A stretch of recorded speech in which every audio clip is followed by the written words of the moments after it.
think, Bob, you wanted to get in on this. Well, yeah, as most of you know, I am a recovering elected official, and I have heard from time to get out of the way, and I think that's an appropriate observation. But I think at the same time, a lot of the work that we do together to advance the economy requires those types of partnerships. One of the things that we're working on here, and I suspect a few of you know, is the Global Health Nexus. This is an attempt to drive this region as the Center for Global Health, and that's a good, solid partnership. But clearly, it's the private sector ethic that will make that successful. I think also, as Jeremy was talking about what it is we're doing now, I think that we have an opportunity now to look beyond what is before us. If I tell you now that we have one of the largest clusters of military here in this state, the Department of Defense investments, there's about 192,000 jobs related to that, and over $12 billion in investments or business being done there. Fact of the matter is that we're about 37th among the states in contracting with the military.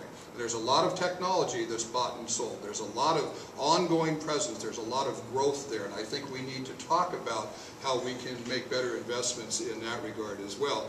Another example that I would give you, and Rogers has been just remarkably solid in this regard, is this Washington Clean Technology Alliance, the work that we're doing in bundling together all of the minds that can make our region much more responsive. And this, again, is begging this issue of private-public partnership. Because of the private-public partnership, we have received from the Brookings Institute, one of 3 regions in this nation, to submit a business plan to take advantage of this new funding mechanism that the feds are entertaining. And what we're going to do is build something called BETI. It's the Building Energy Efficiency and Testing and Integration Site.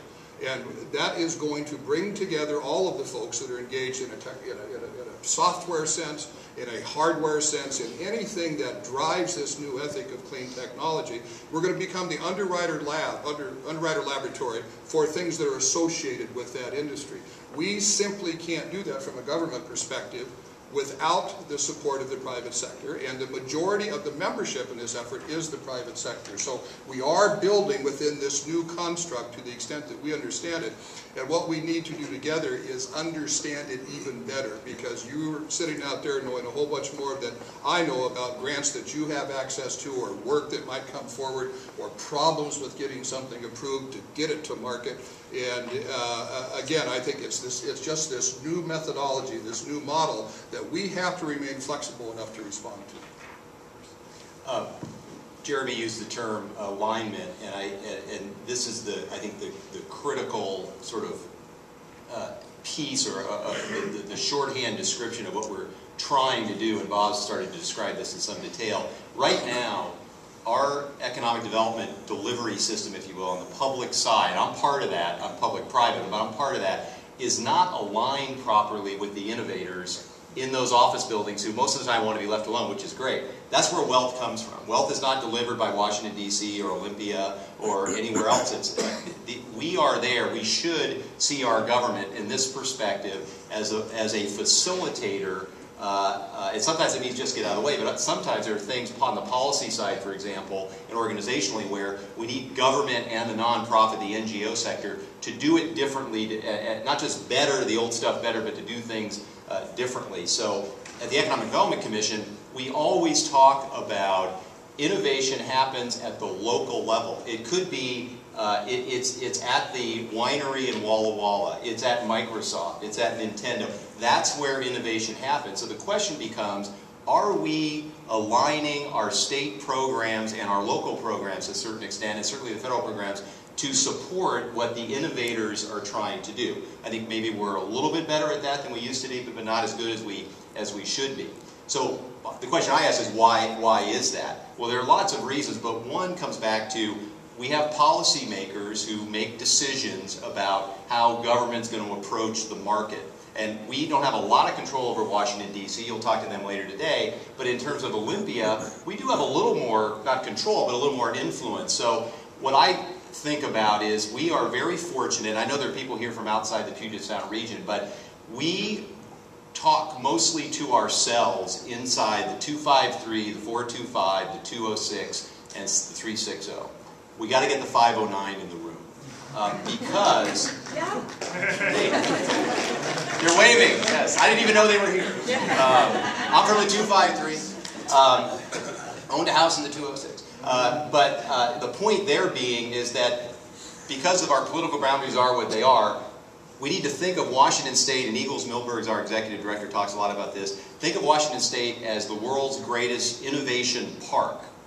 Well, if that's the point, if we take that construct, if we think big that way, and we almost have to, unless we're going to change the boundaries of the state, what are we doing to make sure Spokane is successful? What are we doing to make sure Walla Walla is successful? What are we doing to make sure Yakima is successful? Because there's great innovations happening there that may be very different than some of the innovations happening here. Are they getting the contacts and the resources that they need? So it's not an answer, it's a question that the Commission's put to itself to try to help the state get to a place where it can answer that better. So we're getting a lot of questions on education, and I want to move on to that. But Rogers, before we do, you with the Clean Energy Leadership Council, the Aerospace Council, I think you've really taken commerce in a more aligned on an industry basis place than it was previously.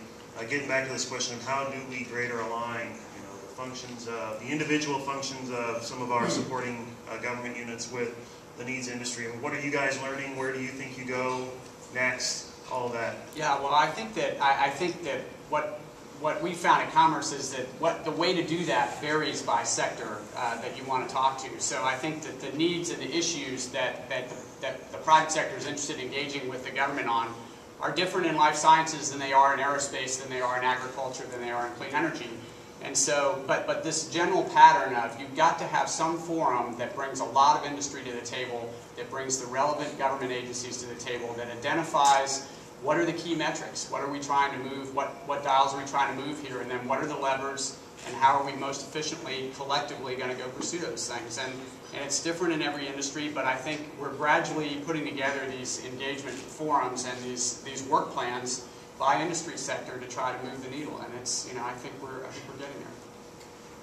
So let's talk about education and higher ed in particular. Jeremy brought it up a couple times, and I'm going to direct the first question, Jeremy, to you. So, can you talk on a sort of trying to run a business basis, day to day, where I find my people, about what does it mean when we're number 2 in the country in employing engineers and computer scientists and all kinds of stuff, and number whatever it is, 40 something, and providing that education.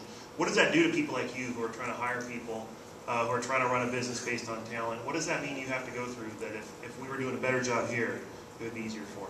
Well, I wish I had Microsoft's recruiting budget, and thank God they have it. Because frankly, Microsoft and companies like Microsoft import a huge amount of talent into this region, and the earlier stage companies don't have that ability, and so we rely on the pool that's been drawn to the state already, and a lot of that pool is fresh out of college, comes into Microsoft and the other big employers in this area as a first job, and at some point is available to poach. So thank God for that.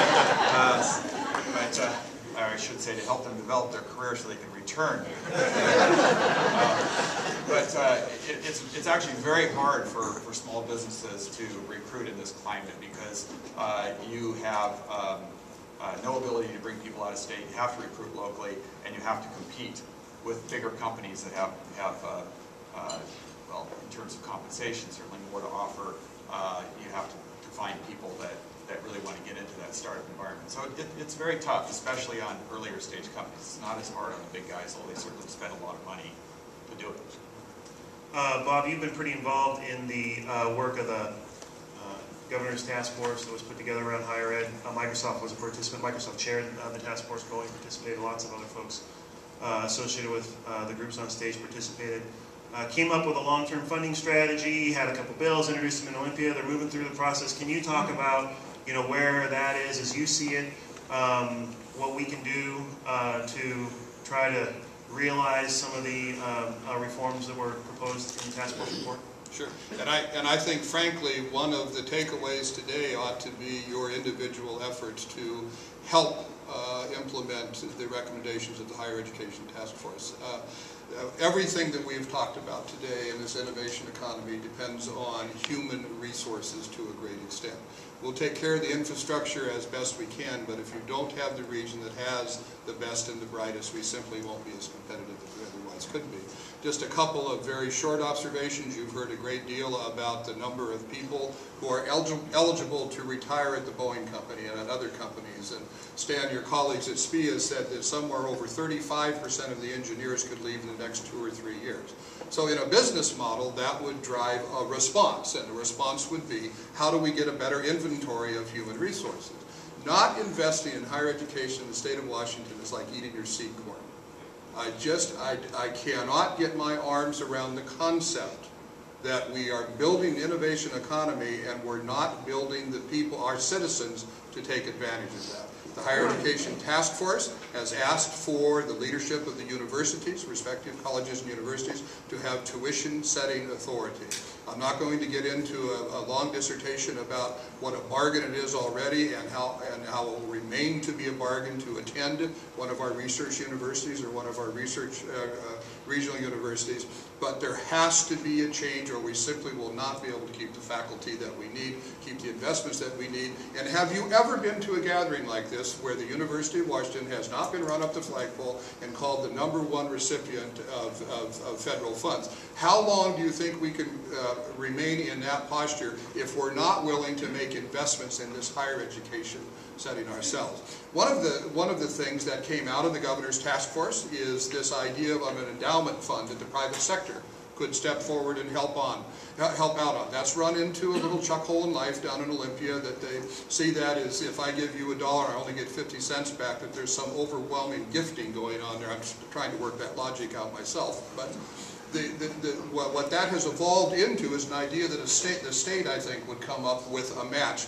The importance of that is the topic is still on the table, and it's as much your responsibility as it is mine and the members of that task force to make sure that that option remains viable so we can keep investments in higher education in the state of Washington. So we just have a couple minutes here, but a couple of questions have come in about sort of early stage and turning innovation into successful companies.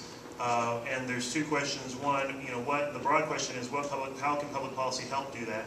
And 2, would Washington be better off if state dollars could be invested directly into companies?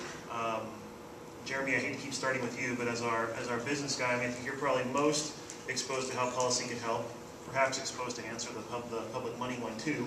But let me start with you, and then we'll just sort of open it up, and we'll probably close on this or the next one. Well, I think I already talked quite a bit about public policy and where I think the importance really is, which is on education and workforce, and the convening role the state can have of getting people together around a topic and getting common purpose and alignment. I think direct investment into companies is really pretty tricky. If you're taking private money and public money, it can get messy in a hurry. I'm not a huge fan of that. I like the government as a customer. I think that's a really good way to go if you're producing something that the state can really use, not just like buying it for grins, but for real use. I think that's a much better way to infuse cash into a early stage company. Can I weigh in here? Yep. Kim, last comment to Kim. Okay, well, on the Clean Energy Leadership Council recommendations, one thing we didn't touch on are the market-driving initiatives. What we recognized in the Clean Energy Leadership Council is that our strengths are local, but the markets are global. So how is it that we're going to catalyze the growth of our traditional strengths in the clean energy sector? And there's a lot of that in 509, by the way. I didn't want to fit that in. And we have a traditional strength there that we want to leverage so that our participants in that sector and others have a place where they can demonstrate their solutions in perhaps one of the toughest clean energy environments on the planet, because we have cheap energy and very affordable environment. So if you can make your solution work here, it's going to be applicable elsewhere in the nation and elsewhere in the world. So I think what public policy can do is to be aligned and stay as far out of the way as possible, and keep working at that alignment, because I think if you leave public policy to its own devices, it creates more hurdles inadvertently. Jeremy, Kim, Bob, Rogers, Bruce, thank you.